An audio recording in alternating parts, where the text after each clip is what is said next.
Bonjour et bienvenue sur Topcom l'Expression, le portail du management et de la communication.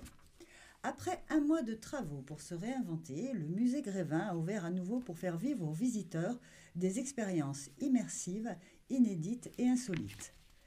Une ambition au cœur du nouveau territoire de communication, signé Incroyable Grévin, et dévoilée dans une campagne publicitaire réalisée avec l'agence Makeya.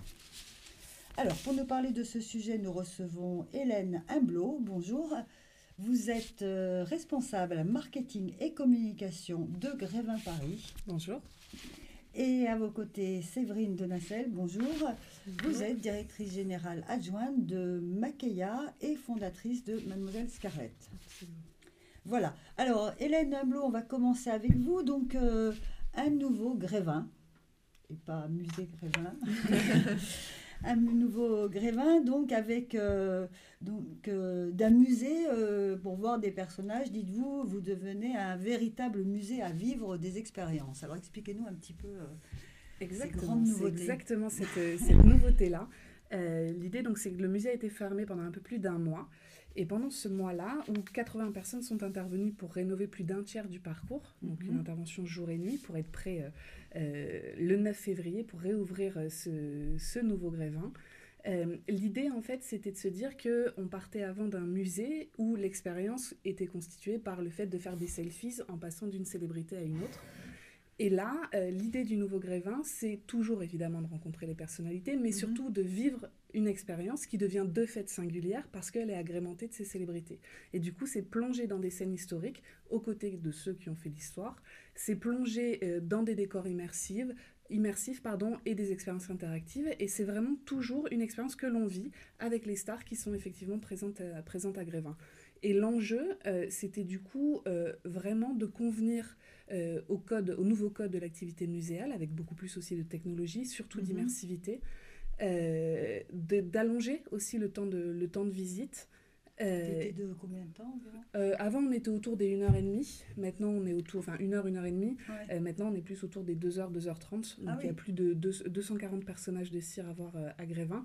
Et le nombre de personnages a également augmenté. Oui, il y a eu une quarantaine de nouveaux personnages. Donc, des personnages de l'histoire, mais aussi des personnages plus contemporains. On a inauguré récemment Léa Salamé. Mais c'est surtout vivre une expérience. Aux côtés de Léa Salamé, par exemple, on ne fait plus un simple selfies, on participe à interviewer Al Pacino pour son nouveau film. Et c'est vraiment à chaque fois cette expérience-là que l'on propose. On propose aux visiteurs de passer un moment agréable et original, du coup, aux côtés de la personnalité. D'accord. Avec un parcours qui a changé aussi, un parcours un peu thématique. Alors, le parcours en lui-même n'a pas changé, c'est vraiment les salles d'exposition qui ont changé, et c'est effectivement thématisé. Il y a toute une partie sur l'histoire, donc il y a une grande partie, parce que c'était une grande demande de nos visiteurs, que de découvrir l'histoire de France, qui a été aussi une période élargie. On part maintenant de la grotte Chauvet jusqu'à mai 68, donc c'est toute une période aussi, c'est important notamment pour le public des scolaires. En dehors de la période d'histoire, il y a vraiment toute la période aussi imaginaire pour les enfants. Le musée Grévin est aussi un lieu de visite spécialement adapté aux familles qui viennent avec les enfants pour retrouver leur héros préféré. Il y a le sport aussi avec les grandes célébrités comme Mbappé par exemple, qui fait fureur et qui remporte la préférence de beaucoup d'enfants et beaucoup d'adultes aussi. Il y a la musique et il y a l'espace mode. Enfin, il y a vraiment beaucoup de politique, exactement. Emmanuel Macron. Absolument. Vous pouvez rentrer dans son bureau et avoir une entrevue présidentielle avec lui. Mais on préfère Mbappé. Oui, on préfère Mbappé. D'accord. Alors, un mot sur les objectifs. Alors, peut-être c'est un petit peu lié aussi à la fréquentation. Est-ce que, je ne sais pas, est-ce que vous vouliez un petit peu élargir le public ? Est-ce qu'il y avait une petite baisse de fréquentation ou ça n'a rien à voir ? Alors, l'idée, surtout l'objectif principal, c'était de véritablement convenir aux vœux de nos visiteurs. À l'issue de Grévin, on fait des enquêtes et on demande aux visiteurs quelles sont les salles qu'ils ont préférées. Et quelques-unes d'entre elles étaient moins bien notées que les autres, notamment par exemple l'histoire, la musique aussi. Et l'idée, en fait, c'était de retracer toutes ces salles les moins bien visitées, les moins bien notées, et justement de les moderniser. Et ça a été vraiment le gros objectif de ce chantier, c'était moderniser Grévin et vraiment le rendre Grévin vivant. D'accord. Vivant. Votre cible en tant de visiteur, c'est plutôt un public Alors, à Français, majorité française, 80% de visiteurs sont des visiteurs français. D'accord. Bien sûr, il y a une part d'internationaux. Néanmoins, ça reste quand même des internationaux francophones. Donc, on a beaucoup Et c'est un objectif d'ouvrir plus sur l'international? Oui, c'est pour ça notamment qu'il y a beaucoup de célébrités internationales qui sont rentrées aussi à l'occasion de ce nouveau Grévin. D'accord. Alors, à l'occasion de ce nouveau, de cette réouverture de toutes ces nouveautés, vous avez travaillé avec l'agence Makea sur un nouveau territoire de communication. C'est une première collaboration avec l'agence? Oui, première collaboration. En 2 mots, le brief. Alors, le brief, c'était justement comment on va changer la proposition de visite. C'était comment, du coup, une fois qu'on a changé qui on est, comment on change notre discours de façon à rendre compte de ce nouveau visage de Grévin et à rendre compte du fait qu'on est un musée à vivre et plus un musée à voir. Du coup, c'était l'objet du pitch qu'a remporté Mademoiselle Scarlett. Mademoiselle Scarlett, donc agence Makea. Ouais, ça appartient complètement à Makea aujourd'hui. Donc voilà, on jongle entre les deux marques, mais c'est Mademoiselle Scarlett du groupe Makea. D'accord. Alors Séverine de Nacelle, on l'a dit, vous êtes directrice générale adjointe. Alors parlez-nous un petit peu d'abord de la réflexion globale pour ce nouveau territoire de communication et cette signature, donc cette nouvelle signature qui est Incroyable Grévin. Ouais. Donc là encore, on oublie le mot musée. On oublie le mot musée. Effectivement, en fait, l'élément stratégique clé de cette campagne, ça a été l'insight de départ, trouvé chez nous par le planeur Thomas, et qui était à Grévin. L'expérience prend toute sa force quand on cesse de se comporter comme dans un musée. Et on est arrivé lors du pitch, et cet insight-là, il a été trouvé dès le départ, quand on a été briefé, quand on a visité le Grévin, et quand on nous a expliqué le nouveau Grévin et le nouveau parcours. Et parce qu'en fait, il faut savoir qu'à Grévin, on peut toucher, on peut bouger, on peut se mettre en scène, on peut interagir avec les personnages, et on laisse la part belle à notre imagination qui du coup prend vie, qui devient réelle. Et en fait, l'objectif de cette campagne, c'est ça, c'est de faire comprendre, et on l'a déjà dit auparavant, c'est de faire comprendre qu'avec Grévin, avec le nouveau Grévin, on passe d'un musée à voir des personnages à un musée à vivre des expériences.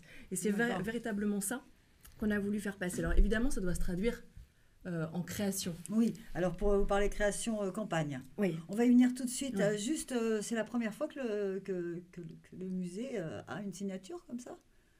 Ou c'est Alors, c'est la première fois que le mot Grévin, la marque Grévin, est qualifiée d'incroyable. D'accord. Ouais. Mais la marque existait déjà. Vous l'utilisez déjà, Grévin Ah oui, Grévin, c'était la marque corporate et la signature des campagnes. Sans signature, là c'est une signature de marque, on est d'accord? Oui. Hein, d'accord. Oui. Mais il n'y en avait pas avant? Non, il n'y en avait pas avant. Et justement, l'idée, c'est de repréciser cette notion d'incroyable qui est la promesse de visite que l'on veut porter directement dans le logo. Alors, une signature qui est bien mise en avant donc, dans cette campagne, on va voir il y a beaucoup de visuels, hein, il y en aura au total une quinzaine.